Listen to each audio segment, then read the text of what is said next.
दोस्तों नमस्कार। सभी मेरे मित्रों को जय श्री कृष्णा। आज अपन देख रहे हैं D D D triple S B का 2019 का लाइब्रेरियन पेपर 2019 के अंदर हुआ था। डीएसएसबी का लाइब्रेरियन पेपर 2019, इसका अपने 3 पार्ट कर चुके हैं और चौथा पार्ट या लास्ट पार्ट है। अपने 4 पार्ट के अंदर इसको अपने पूरा एक्सप्लेन कर दिया और आपका भी रेस्पॉन्स मुझे अच्छा मिला। आपने अच्छे अच्छे कमेंट्स किए, क्वेश्चन भी पूछे अच्छे अच्छे, तो मुझे भी इसके जानकर खुशी हुई कि आप उसे बहुत ही अच्छे से ले रहे हो ये पेपर। अपन इस धीरे धीरे हर पेपर ऐसे सॉल्यूशन करेंगे। मेरे पास लगभग 17-18 पेपर है मेरे पास, पूरा सॉल्यूशन करेंगे। और मैं आपको पहले ही बता चुका हूँ लगभग 40% क्वेश्चन है वो रिपीट होते हैं। तो शुरू करते हैं। चलो अपनी बात है, क्वेश्चन नंबर 90 तक अपन ने कर लिया। 91वां क्वेश्चन आज शुरू करते हैं इस पेपर का। तो पहला ही क्वेश्चन अपन ने द्विविध वर्गीकरण छठा संस्करण का भाग किससे संबंधित, छठे संस्करण का भाग थर्ड जो किससे संबंधित है। तो पहले तो अपन को द्विबिंदु के अंदर पता होना चाहिए छठा संस्करण कब आया था। अभी जो वर्तमान के अंदर अपन यूज करें 1960 के अंदर छठा संस्करण और रिवाइज आया 1963 के अंदर। प्रथम बार द्विबिंदु कब आई 1933 के अंदर आई थी, जहाँ पर सिर्फ कोलन का प्रयोग किया गया। और आखिरी बार 7वां संस्करण 1987 को जो 5 भागों के अंदर था। ये थी अपनी द्विबिंदु की बेसिक जानकारी। अब इसके अंदर उस समय 3 भाग आए थे। कितने भाग आए थे? 3 भाग आए थे। पहला भाग था नियम, क्या नाम था? नियम, रूल्स। दूसरा था वर्गीकरण की अनुसूचियां, जिसको अपन कहते हैं शेड्यूल ऑफ क्लासिफिकेशन। और थर्ड भाग था विशिष्ट नामों के साथ जो श्रेणी ग्रंथों और धार्मिक ग्रंथों की अनुसूची। तो इसके अंदर भाग थर्ड पूछ रहा है, तो आंसर क्या हो जाएगा? ए। 3 भाग आए थे छठे संस्करण। कितने भाग है? 3, जो अपन ने बात कर ली। सिर्फ छठे के अंदर 3 आया और फर्स्ट के अंदर उसके अंदर 3 आया, बाकी कहीं 3 भाग नहीं है। छठा रिवाइज भी 3 के अंदर आया था। तो पहला और छठा जो किससे संबंधित भाग 3 है, इन तीनों के दोनों के अंदर भाग 3-3 के रूप के अंदर आए थे। तो पहला भाग देखो ये है, दूसरा भाग वर्गीकरण की अनुसूचियां, और थर्ड भाग ये अपने ये हो गया। ये अपने पहला क्वेश्चन हो गया, बहुत ही एक्सप्लेन कर गए। फिर आता है अपने 92 क्वेश्चन। तो 92 क्वेश्चन क्या है? कार्यकल्पों के क्रियान्वयन, पर्यवेक्षण और निगरानी हेतु किस स्तर के प्रबंध का जिम्मेदारी है। मतलब प्रबंध के जो 3 स्तर हैं, आपको पता होगा प्रबंध के कितने स्तर हैं? 3। सबसे पहला क्या है? शीर्ष स्तर। दूसरा क्या है? मध्य। और तीसरा क्या है? ऑपरेशनल, या इसको कहते हैं पर्यवेक्षी या परिचालन प्रबंध। ये तीनों नाम कई बार क्वेश्चन आ रखा है और अलग अलग नाम दे रखे हैं। पहला नाम ऑपरेशनल लिख लेना आप, ऑपरेशनल प्रबंध। इसी का दूसरा नाम क्या है? पर्यवेक्षीय प्रबंध, या इसी का तीसरा नाम है परिचालन प्रबंध। ये 3 अपन को ध्यान रखना है। तो इसके 3 भाग है और अपन को ये पूछ रहा है जो क्रियान्वयन, पर्यवेक्षण और निगरानी हेतु किस प्रबंध का उपयोग किया जाता है। तो सबसे पहले शीर्ष प्रबंध आता है। उसका काम क्या है? संगठन के अंदर कल्याण और अस्तित्व के लिए जिम्मेदार, संगठन के कल्याण और अस्तित्व के लिए जिम्मेदार कौन होता है? शीर्ष प्रबंध। दूसरा होता है मध्य प्रबंध, जिसका कार्य क्या होता है? क्रियान्वयन, पर्यवेक्षण और निगरानी। ये काम किसका होता है? मध्य प्रबंध का। और थर्ड प्रबंध होता है अपने ऑपरेशनल प्रबंध, जिसका दैनिक कार्य के अंदर सहयोग, दैनिक कार्य है उनके अंदर सहभागी गतिविधियों के लिए उत्तरदायी होता है अपना कौन सा? ऑपरेशनल प्रबंध, जिसको अंदर पर्यवेक्षी या परिचालन प्रबंध भी कहते हैं। तो इसका आंसर क्या हो जाएगा? बी आंसर हो गया, मध्य प्रबंध का ये कार्य है। तो इसको आप अच्छे से रीडिंग मारना और नोट्स बना लेना। प्रबंध के 3 कार्य हैं, शीर्ष, मध्य और ऑपरेशनल। इसको ही कहते हैं पर्यवेक्षी या परिचालन। समझ में आ गया? 92 पूरा एक्सप्लेन कर दिया। चलो 93 क्वेश्चन के अंदर चलते हैं। 93 क्वेश्चन अपने अंतर वस्तु पर फोटोकॉपी सेवा, मतलब करंट CAPS, एक अभिनव वैकल्पिक सूचना सेवा इसके किसके द्वारा प्रदान की जाती है। बहुत ही अच्छा क्वेश्चन है। जो फोटोकॉपी सेवा है, मैंने ये जब पढ़ाया था निष्केर, उसके अंदर मैंने इसको बताया था आपको। तो इसका आंसर क्या होगा? निष्केर के द्वारा फोटोकॉपी सेवा अभिनव वैकल्पिक सूचना सेवा प्रदान की जाती है। तो इसको आप इसको देखो, ये हटाओ फिर इसको पढ़ो। अंतर्वस्तु पर फोटोकॉपी सेवा अभिनव वैकल्पिक सूचना सेवा, ये मैंने लिखाया है, ये निष्केर द्वारा प्रदान की जाती है। तो ये अपना 93 क्वेश्चन। 94 क्वेश्चन है, पुस्तकों को पृष्ठ संचरण की ब्राउन ने प्रणाली किससे बनाई थी? जो ब्राउन ने प्रणाली है किसने बनाई थी? नीना ब्राउन द्वारा। कब? 1895 के अंदर, 1809 ई ब्राउन द्वारा, 9 ई ब्राउन द्वारा। आंसर सी है। देखो ब्राउन ब्राउन ऐसे इसको कर दे। अगर इसको एक्सप्लेन करना है तो 1895 के अंदर ये बनी थी। कब? 1895। कहाँ पर बनी? कोलंबिया लाइब्रेरी के अंदर। और इसके अंदर कार्ड की संख्या इंपॉर्टेंट है, क्योंकि जब ये पिछला पेपर हुआ राजस्थान का तो उसके अंदर अपन को 3 कार्ड पड़ते हैं, तो इसके अंदर कार्ड आंसर माने थे 2, क्योंकि डेट स्लिप कभी कार्ड को नहीं माना जाता। तो इसमें अगर आप जाए ब्राउन ने पद्धति के अंदर कितने कार्ड हैं? तो 2 कार्ड, एक तो बुक कार्ड, एक रीडर कार्ड। और ये किसके अंदर है? दूसरी पद्धति नेवार पद्धति, उसके अंदर भी 2 कार्ड, और ब्राउन पद्धति के अंदर ही 2 कार्ड। इसके अंदर बुक कार्ड, रीडर कार्ड। जिस रीडर कार्ड को अपन परिचय पत्र, तो क्वेश्चन आ जाए ब्राउन ने पद्धति के किस कार्ड को परिचय पत्र के रूप में उपयोग होता है? रीडर कार्ड को। थोड़ा इसको ध्यान रखना। और इसकी तीसरा है डेट स्लिप, जिसको कार्ड नहीं माना जाता है। तो ब्राउन ने पद्धति 9 ई ब्राउन द्वारा, और कब? 1895। कार्ड है 2। पूरा एक्सप्लेन।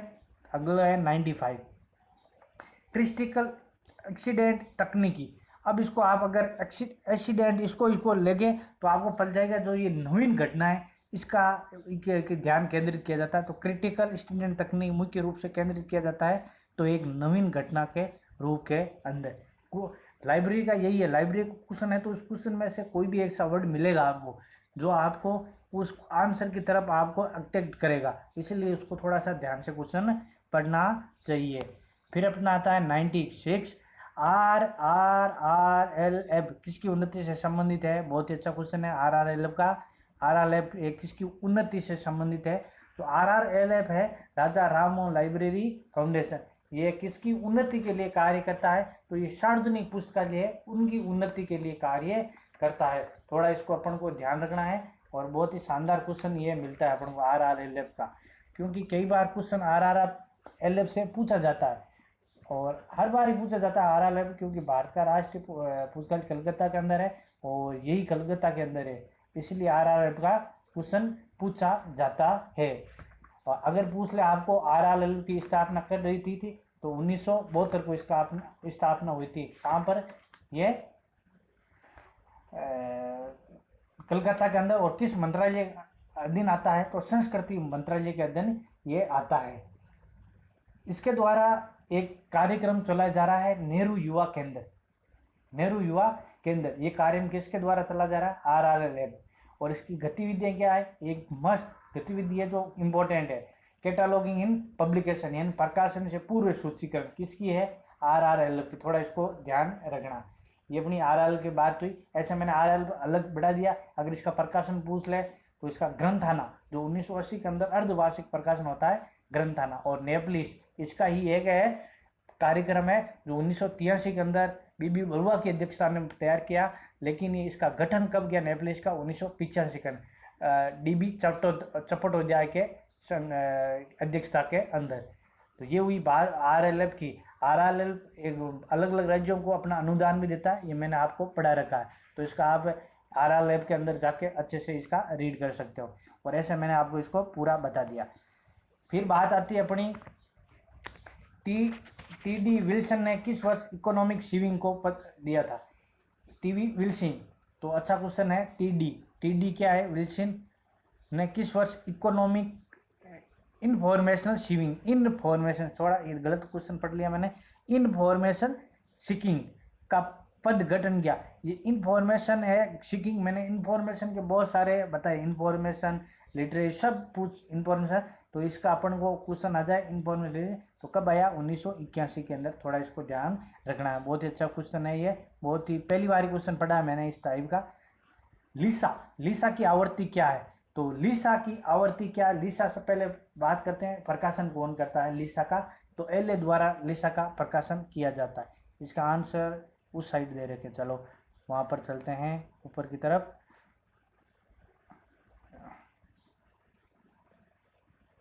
ये इनके आंसर। तो बात आती है लीसा की आवृत्ति पूछ रहा है, तो लीसा की आवृत्ति क्या है? मासिक लीसा की आवृत्ति है।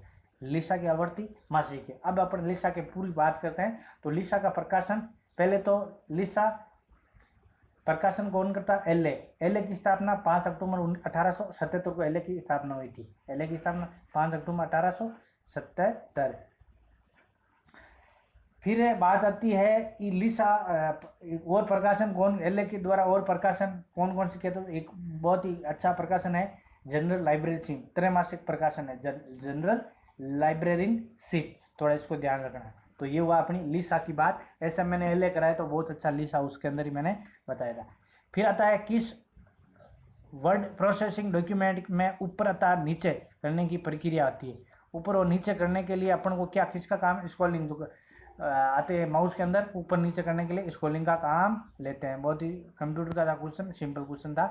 फिर अपन चलते हैं 100 नंबर क्वेश्चन। ई सोद सिंध क्या है? ई सोद सिंध क्या है? बहुत ही कंसोडिया, ई सोद सिंधी कंसोडिया के क्षेत्र के प्रथम प्रयास ई सोद सिंधु।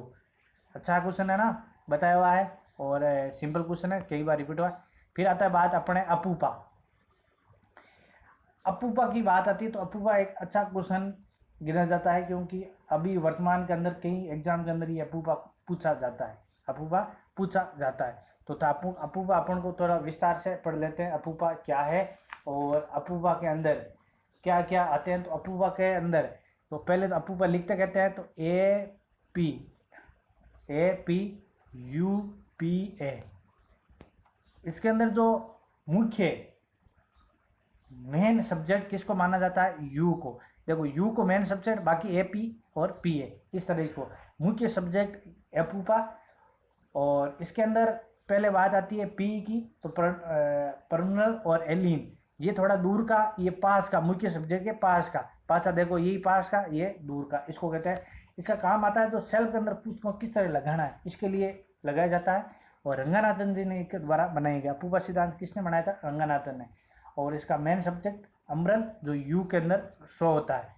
फिर इसका ये अपने रंगानाथन जो 5 सूत्र दिए, किस सूत्र को इसका संबंध है? तो दूसरे सूत्र से इसका संबंध है। ये बात हुई अपने अपूपा की। बहुत अच्छा क्वेश्चन है ना अपूपा का, बहुत ही देखो आप, बहुत ही अच्छा क्वेश्चन अपूपा का। तो इसका आंसर क्या होगा? पहले तो देखो अपूपा मैंने अभी क्या बताया, निदान पुस्तकों की व्यवस्था किस प्रकार करनी है उसके लिए अपूपा का प्रयोग किया जाता है। फिर चलता है अपने 102 क्वेश्चन के अंदर। निम्नलिखित राज्यों के सार्वजनिक पुस्तकालय अधिनियम को कालक्रम के अनुसार व्यवस्थित करो। जो पुस्तकालय अधिनियम पास किए गए हैं उनको कालक्रम के अनुसार व्यवस्थित करना है। तो नीचे आंसर इसके साहित्य दे रखे हैं, हाँ 1 2 3 4 इस तरह दे रखे हैं। तो इसको अपन सोल्व करते हैं पहले तो गुजरात सार्वजनिक पुस्तकालय की स्थापना कब हुई थी? 2001 के अंदर, गुजरात 2001। फिर है बिहार की स्थापना कब? 2008 को। फिर गोवा की स्थापना अपन बात करते हैं 93-94 के अंदर के गोवा की स्थापना हुई थी। क्वेश्चन यही पूछा जाता है, 93-94 लिखा जाता है। फिर अरुणाचल प्रदेश अंतिम बार 2009 के अंदर, 2009 के अंदर। तो पहले क्या आएगा अपने? पहले आएगा अपने फर्स्ट बार गोवा, 3 नंबर पहले आएगा। तो 3 नंबर किसके अंदर है? पहले किसके अंदर? 1 के अंदर ही है। तो आंसर क्या हो जाएगा अपने? बी हो जाएगा। तो इसको नोट कर लेना।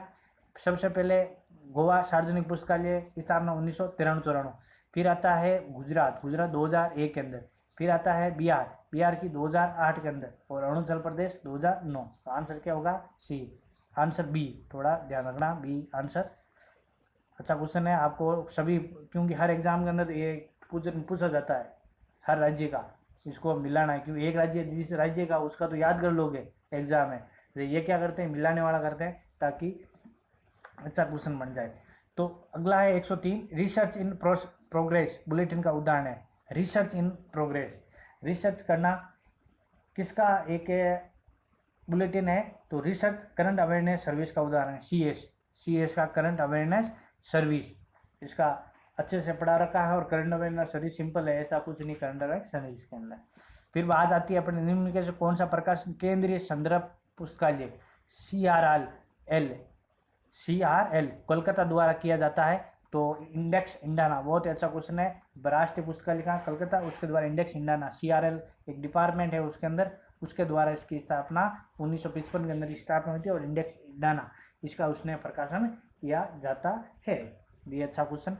फिर आता है 105 के अंदर अपन चलते हैं library technology report. Library technology report, ये जो क्वेश्चन कई बार पूछा गया है, लाइब्रेरी टेक्नोलॉजी रिपोर्ट। तो लाइब्रेरी टेक्नोलॉजी रिपोर्ट किसके द्वारा की गई है? आप बताओ, फटाफट कमेंट्स करो। लाइब्रेरी टेक्नोलॉजी रिपोर्ट, तो ये ALA द्वारा, किसके द्वारा? ALA द्वारा लाइब्रेरी टेक्नोलॉजी रिपोर्ट 2017 ये लिखा हुआ है, लेकिन ये प्रकाशन करता है लाइब्रेरी टेक्नोलॉजी। यही क्वेश्चन पूछा जाता है कई बार। तो ALA की स्थापना कब हुई थी? तो 6 अक्टूबर 1876। 6 अक्टूबर 1876 को LA से सब एक साल पहले। LA हुआ था 5 को, ये हुआ था 6 को। ईयर हुआ 77, ये 76। थोड़ा इसको ध्यान रखना। स्थापना मुख्यालय का है शिकागो। इसकी एक उदाहरण, बहुत ही अच्छे उदाहरण है ALA की। अमेरिकन लाइब्रेरी एसोसिएशन बहुत अच्छे उदाहरण है। क्या है? पुस्तकालय से कुछ भी पूछो, किसके उदाहरण है? ALA की। कई बार क्वेश्चन पूछ रखा है कि अगर इसकी इंग्लिश के अंदर ये पूछा जाता है, ask library anything, ask library anything, किसके उदाहरण है? ALA की। ALA की स्थापना 6 अक्टूबर 1876 को ALA की स्थापना हुई थी। बहुत ही अच्छा कुछ नहीं। और इसका एक प्रकाशन बहुत ही अच्छा है, क्या? चॉइस, CHOICE, चॉइस का प्रकाशन कौन करता है? ALA प्रकाशन करता है। अच्छा क्वेश्चन है ये, चॉइस लिखना है, इसको नोट कर लेना। और जब भी मैं पेपर सोल्व करूँ, आप कॉपी और पेन साथ में लेकर नोटबुक लो, और उसके अंदर ये मैं एक्स्ट्रा चीज़ बताऊँ, आप नोट करो उसको, क्योंकि यही क्वेश्चन मैं डीप के अंदर बता रहा हूँ। ये क्वेश्चन बहुत ही अच्छे हैं। तो आस्क लाइब्रेरी एनीथिंग इसकी प्रकाशन है ALA का, और उदाहरण ये ALA की है कि पुस्तकालय से कुछ भी पूछ सकते हो। और चॉइस का प्रकाशन कौन करता है? ALA। फिर बात आती है अपने 106 की। 106 क्या है? ISBN। बहुत ही अच्छा क्वेश्चन है ISBN। ISBN का आशय क्या है? बहुत ही देखो अच्छा क्वेश्चन। ISBN का आशय पूछ रहा, मतलब इसकी फुल फॉर्म पूछ रहा है। तो international standard book number, answer A, answer A। तो इसको थोड़ा आंसर A। फिर अपन ISBN की देखते हैं, ये कौन देता है? RRL प्रदान करता है। इसका मुख्यालय कहाँ है? नई दिल्ली। 2011 के अंदर ट्रांसफर हुआ था। INB के अंदर अगर देख ले कितने भाग हैं, तो ये 5 भाग है। पहला ये नंबर, दूसरा राष्ट्र या भाषा, तीसरा प्रकाशक, चौथा शीर्षक, और 5वां पहचान संख्या, पहचान संख्या। अच्छा ध्यान रखना इसको। और 2016 से इसको कहीं ऑनलाइन पोर्टल शुरू कर दिया गया स्मृति ईरानी द्वारा, स्मृति जुबिन ईरानी द्वारा 2016 से इसका ऑनलाइन पोर्टल शुरू कर दिया। 2016 से, डेट याद रखना थोड़ी। RL इसका प्रकाशन RLF international standard book number, और भाग कितने होते हैं? 5 है। फिर बात आती है 107वां question, Keesing record of world event. किसका है? Keesing record of world event. ये किसका प्रकाशन है? 107। तो इवेंट है, ये पूछ रहा किसिंग रिकॉर्ड ऑफ इवेंट क्या है? तो ये अपने 4 ऑप्शन अगले पेज में मिलेंगे। चलते अगले पेज पर। ये अगला पेज अपना 100, ये और या इसका अपना आंसर है न्यूज़ डाइजेस्ट। डाइजेस्ट का मतलब होता है संग्रह। क्या है? संग्रह। तो किसिंग रिपोर्ट क्या है? संग्रह, न्यूज़ का संग्रह। क्वेश्चन आंसर क्या होगा? C आंसर होगा इसका। बात चलते हैं अपन 108वें क्वेश्चन के, द्विव बिंदु वर्गीकरण छठा संस्करण दशा संबंध अंक। दशा संबंध, द्विव बिंदु यानी CC के अंदर जो दशा संबंध है, जिसको अपन बोलते हैं इंग्लिश के अंदर फेज रिलेशन, इसके अंदर B किसको प्रदर्शित करता है? तो इसको अंदर AB ये दे रखे हैं, ABCDG, और फिर JKMNR, फिर होता है TUVW और Y। इस तरह मैंने इसका दशा संबंध का एक अलग से वीडियो बना रखा है, उसको अंदर समझेगा। यहाँ पर मैं बात बता दूं, दशा संबंध B, तो इसके अंदर सबसे पहला जनरल आता है, जनरल का A, B का बेसिक। B का क्या होता है? मैंने इसको अच्छे से बताया था, इसको कनेक्ट करके किस तरह इसको याद करना है। तो B अपन को इसके अंदर B क्या है? बेसिक, यानी बेसिक इसके अंदर है झुकावात्मक। क्या है? झुकावात्मक। इसके अंदर आंसर देखा, अभिनति दे रखा है। देखो सामान्य, सामान्य आता है A, सामान्य किसका है? A का। फिर आता है अंतर, अंतर आता है अपने D का, यानी डिफरेंस, D का डिफरेंस। देखो अंतर को क्या कहते हैं? D, और डिफरेंस अंतर हो गया। फिर होता है प्रभावी, प्रभावी का मैंने बताया इन्फ्लुएंसिंग, मतलब प्रभावात्मक, प्रभावी से प्रभावात्मक। ये मैंने आपको जब ये बनाया अलग से पढ़ा हुआ फेज रिलेशन, उसके अंदर मैंने संबंध बताए थे। ये बात हुई अपनी फेज रिलेशन, छठे चैप्टर 6 है फेज रिलेशन CC का, और इसको अपन कहते हैं दशा संबंध। ये हुआ क्वेश्चन नंबर 108वां। बात चलते हैं अपने 9वां क्वेश्चन, 109वां क्वेश्चन। 9वां क्वेश्चन क्या है? ऐसा रंगानाथन के अनुसार वर्गीकरण पद्धति के अतीत, वर्तमान और पूर्वानुमान भविष्य के सभी विषयों को आवश्यक रूप से एकल अनुसूची परिणत होती है। ये रंगानाथन की कि जो भविष्य के सभी विषय एक साथ समाकरण, इसको क्या कहते हैं अपन को, इसको पढ़ दे, भविष्य के पूर्वानुमानित भविष्य के सभी विषयों को आवश्यक रूप से एकल अनुसूची बना दी जाती है, मतलब कुछ छेड़छाड़ी का सीधा बना देते हैं और उसको कहते हैं परिगणनात्मक। ये क्या है? परिगणनात्मक। ये परिगणनात्मक जो है लगभग परिगणना, उसकी परिभाषा दे रखी है बस, और कुछ नहीं है। फिर आता है क्वेश्चन नंबर, डेटा इंडिया की आवृत्ति क्या है? सिंपल क्वेश्चन है, कई बार पूछा हर बार एग्जाम के अंदर पूछा जाता है डेटा इंडिया की आवृत्ति। तो डेटा इंडिया की आवृत्ति क्या? साप्ताहिक। यहाँ से मैं एक क्वेश्चन आपको पूछ रहा हूँ, डेटाबेस, यहाँ डेटा इंडिया है तो डेटाबेस के प्रकार बताओ। आपको कमेंट्स करना है, तो यहाँ मैं लिख देता हूँ क्वेश्चन, डेटाबेस के प्रकार। तो क्वेश्चन है अपने डेटाबेस के प्रकार बताओ। कमेंट्स करके बताना जो तू आप है। अगर आपने वीडियो अच्छे से लर्न किया तो समझ में आ जाएगा डेटाबेस के कितने प्रकार है। तो डेटाबेस के प्रकार आपको कमेंट्स करके बताना है। फिर आता है अपने, ये हुआ अपने पूरा, क्या हो गया? पूरा हो गया। एक आपको क्वेश्चन बताना था, एक क्वेश्चन अभी लाइब्रेरी का अभी रिसेंटली एग्जाम हुआ था, इस कोरोना से पहले थोड़ा, उसके अंदर एक क्वेश्चन पूछा था, अच्छा क्वेश्चन था। क्या क्वेश्चन? यहाँ मैं लिख देता हूँ, गेंग प्लांग क्या है? गेंग प्लांग किसने दिया था? गेंग प्लांग।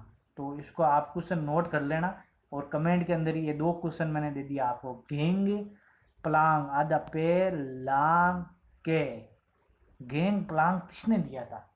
अच्छा क्वेश्चन है ये, करंट का भी क्वेश्चन आया था, पहली बार ही पूछा गया है, ये कहीं पूछा नहीं गया है किसी एग्जाम के अंदर।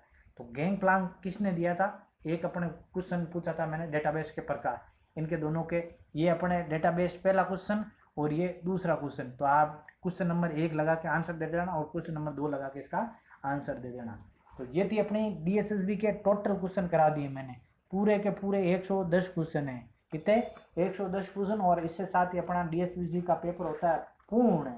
क्या होता है?